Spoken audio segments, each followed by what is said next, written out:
அரசுமுறை பயணமாக இலங்கை சென்றடைந்தார் பிரதமர் நரேந்திர மோடி.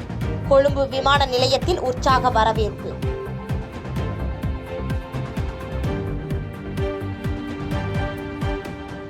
இலங்கையில் அளிக்கப்பட்ட வரவேற்பு குறித்து தமிழில் பதிவிட்ட பிரதமர் மோடி, இந்திய சமூகத்தினரின் அன்பான அரவணைப்பால் மிகுந்த நிகழ்ச்சியடைந்ததாக பதிவு.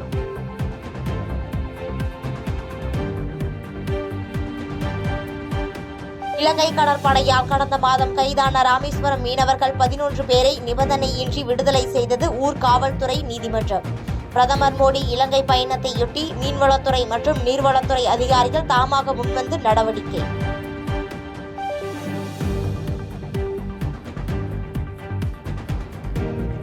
உண்மையான நியாயமான எல்லை நிர்ணயத்தை தமிழகம் கோருகிறது. தொகுதி மறுவரை தொடர்பாக ஆங்கில நாளிதழில் வெளியான கட்டுரையை சுட்டிக்காட்டி முதலமைச்சர் மு.க. ஸ்டாலின் பதிவு.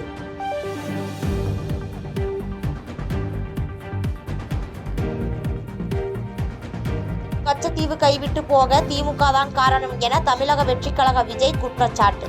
இலங்கையில் கச்சத்தீவு குறித்து பேச வேண்டும் என்று பிரதமர் மோடிக்கு வலியுறுத்தல்.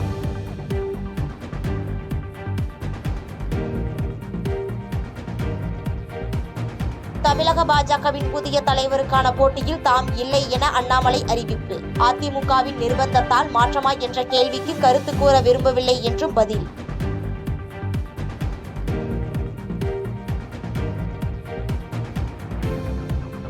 வக்பு சட்ட மசோதாவுக்கு எதிராக உச்சநீதிமன்றத்தில் வழக்கு தொடர்ந்தது காங்கிரஸ். அரசவைக்கு எதிரான தாக்குதல்களை எல்லா தளங்களில் இருந்தும் எதிர்ப்போம் என்று கருத்து.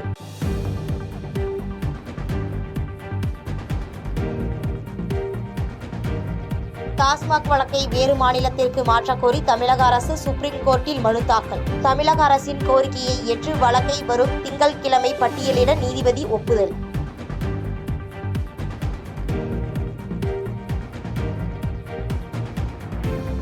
கொடைக்கானல் மலையில் மாற்றுப்பாதைக்கான விரிவான திட்ட அறிக்கை தயாரிக்கும் பணி நடைபெற்று வருகிறது.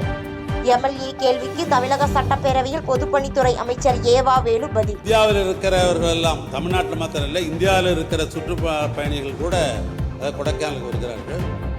அதனால் இந்த சீசனில் பார்த்தோன்னு சொன்னால் வண்டிகள் உள்ளே போவதற்கு பல மணி நேரம் ஆகிறது. இன்னொரு மாற்றுப்பாதை அமைப்பதற்காக வேண்டிய பணிகளை ஆய்வு செய்வதற்காக நான் போயிருந்தேன். அதுக்கு பின்னால் இப்போ நம்முடைய அரசாங்கத்தின் மூலமாக பொறியாளர்லாம் அழைத்து அதற்கு இந்த ஆண்டே ஒரு டிபிஆர், ஒரு டீட்டெயில் ப்ராஜெக்ட் ரிப்போர்ட் ஒன்று தேவை என்று சொல்லி அதற்கு முக்கியத்துவம் தந்த பணிகள் நடைபெற்றுக் கொண்டிருக்கிறது. அது முழுமை அடைந்த உடனேயே முதலமைச்சருடைய கவனத்துக்கு கொண்டு எவ்வளவு ரூபாய் தேவைப்படுமோ அதுக்கு இசைவு பெற்று அதற்கு இந்த ஆண்டே முக்கியத்துவம் தரப்படும்.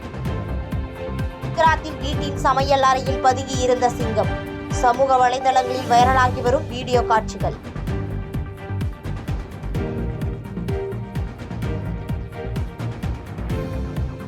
அஜித்தின் மாசான சண்டை காட்சிகளுடன் ரசிகர்களுக்கு விருந்து படைத்த குட் பேட் அக்லி படத்தின் ட்ரெய்லர் யூடியூபில் வெளியான 9 மணி நேரத்திற்குள் சுமார் 50 லட்சம் பார்வையாளர்களை எட்டியது. IPL T20 லீக் போட்டியில் மும்பையை வீழ்த்தியது லக்னோ அணி. 12 ரன்கள் வித்தியாசத்தில் வெற்றி. சென்னை சூப்பர் கிங்ஸ் அணிக்கு மீண்டும் தலைமை ஏற்கிறாரா MS தோனி? டெல்லிக்கு எதிரான இன்றைய போட்டியில் ருதுராஜ் காயம் காரணமாக விளையாடாவிட்டால் தோனி வழிநடத்த வாய்ப்பு. பாதகம் செய்பவரை கண்டால் நாம் பயம் கொள்ளலாகாது பாப்பா. மோதி மிதித்து விடு பாப்பா, அவர் முகத்தில் உமிழ்ந்து விடு பாப்பா. அண்மை செய்திகளை உடனுக்குடன் தெரிந்து கொள்ள இணைந்திருங்கள் எம் நாடு தொலைக்காட்சியுடன்.